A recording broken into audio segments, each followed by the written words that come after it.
Fans nina Catherine at Liza nagbardagulan sa unfollow issue.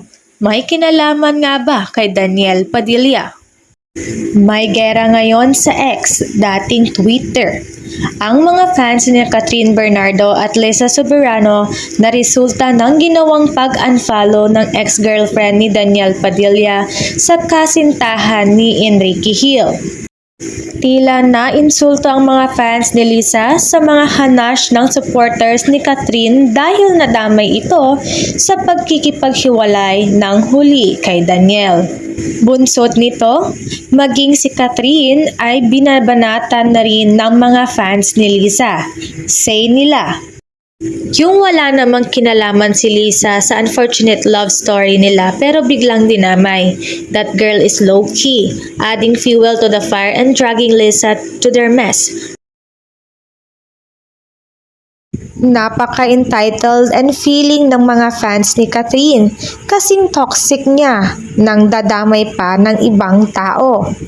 Sabi pa ng isang fan ni Liza, Liza Soberano has always been the top crush of many, but she never took advantage of it. Now, after Catherine Bernardo unfollowed her in the midst of a breakup, people are dragging Liza into this petty controversy. Liza's classy. Just leave her alone. Sabi pa ng isang fan ni Liza, she's enjoying her feeling the victim era. I can tell she still craves for that attention. I just don't understand. Liza even defended her from being shamed, but she acts like this. Her behavior needs to be studied.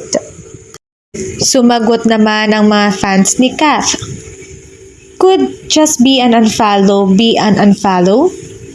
Hindi naman laging shady kapag may unfollowing between celebs. Could it be just like that for once? Wag na gawan ng issue.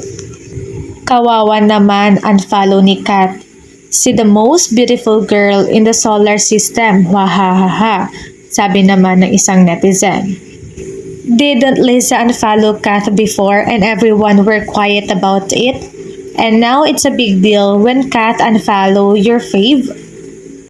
You know how relevant she is. People insinuating Catherine loves drama and calling what she did as ingay, sabi ng isang netizen. Napakababaw kasi. Unfollow? Big deal? Ano ba naman yan? Sabi ng isang fan. Bukod nga kay Liza ay in-unfollow din niya sila Daniel Padilla, Jillian Vicencio, Julia Barreto. Bakit nga ba, Catherine Bernardo?